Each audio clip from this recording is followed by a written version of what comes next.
Alright everybody, welcome back to my channel. If you're new head, what's up? If you're old head, hello famo. Let's go and get into the video for today. Day one Victoria.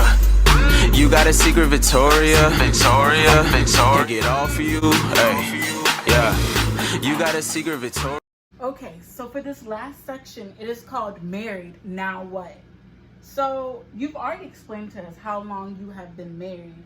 So the next question would be, now I'm married and the honeymoon is over, now what do I do? It's learning how to work as a team. That's it. Premarital dating, you're still two separate people. When you're married, it's one household. And it's learning how to work as a team. Who's good in raising children?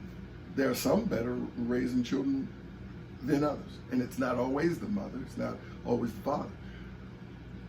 Who's better in keeping finance? Who's better than cleaning and washing? Who's better than taking care of things on the outside of the home that impacts the home? It's forging a team work. It's building a team and getting the team ready for other team players, such as children. So in the traditional marriage, it's the husband and wife forging a team and then preparing that team to have other team players, becoming a unit, a family unit.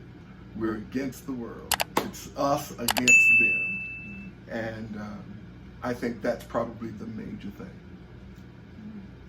I would like to pose this scenario to you. Jerry Flowers from Redefine TV posted this question.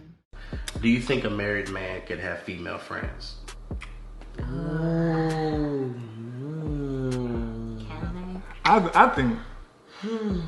I think we can, but as far as new female friends, then it has to be like a friendship that involves us. Yeah. Not like me personally, It's like, your oh, friend. I come home, hey, I got a new friend today.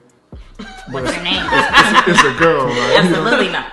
That's not gonna happen. But if like we Right. both go somewhere and like we just have a conversation, like all of us, Yeah.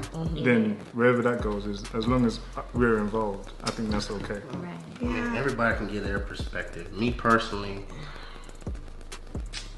I don't think, and the reason I say I don't is because to me, I think it's unfair to the friend.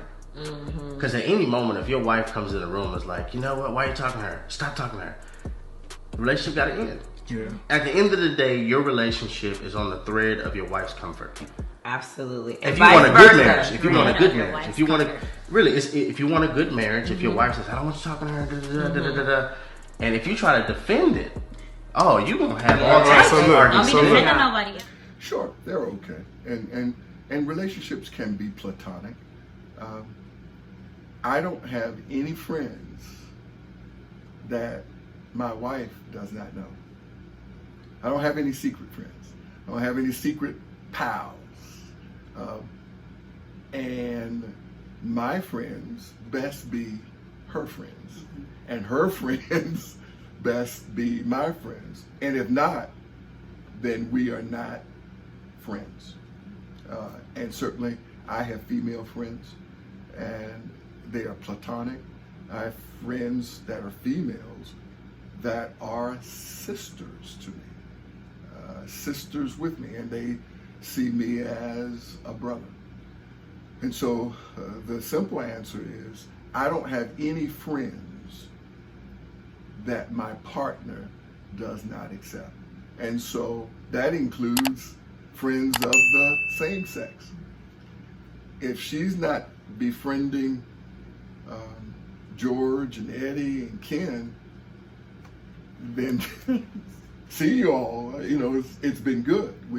We then can't truly be friends if you're not going to accept my wife. An enemy of my wife is an enemy of me. And an enemy And an enemy of my enemy is a friend to me. So that's how I see it. You can't mess with my wife and I don't feel, sense, or do something. And if you are connected to my wife, then I'm going to feel and sense something. And it's vice versa. So that my enemy is my wife's enemy. And the enemy of my enemy is her friend sometimes, and vice versa. So another question is, how do you keep a spark in your marriage? Minnie Rippleton sung a song back in the 60s.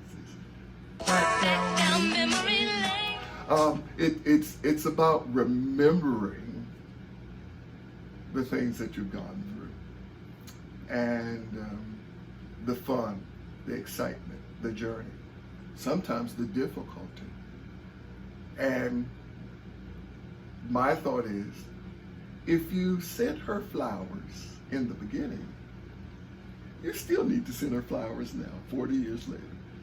If you do things that causes her to have excitement or causes him, you still should be doing those things even 20 years later, 40 years later, 50 years later.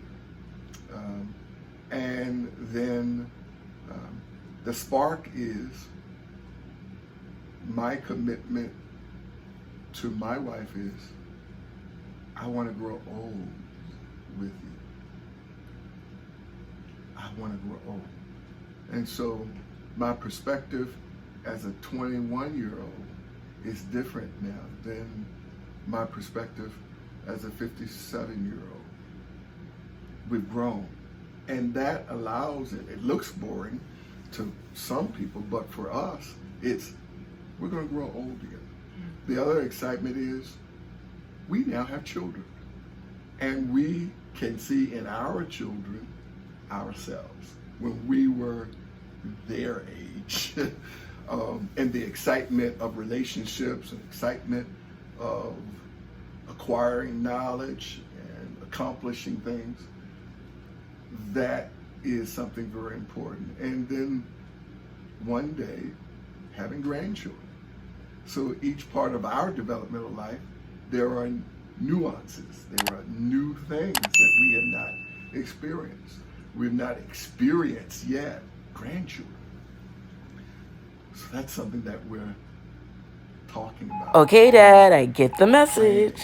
How are we going to spoil grandchildren? How will we entreat my daughter's husband? How will we entreat my son's wife? How will we love our children? And if we're blessed enough that the children's children will have children, if we're able to live that long, and leaving a legacy. And that's what we're thinking now. It's about leaving a legacy. So the very last question is, how long is too long to hold an issue that you have with your spouse or your significant other? Too long is too long. How long is too long? I think it's either in Ephesians or Philippians, 6th chapter, maybe verse number 26.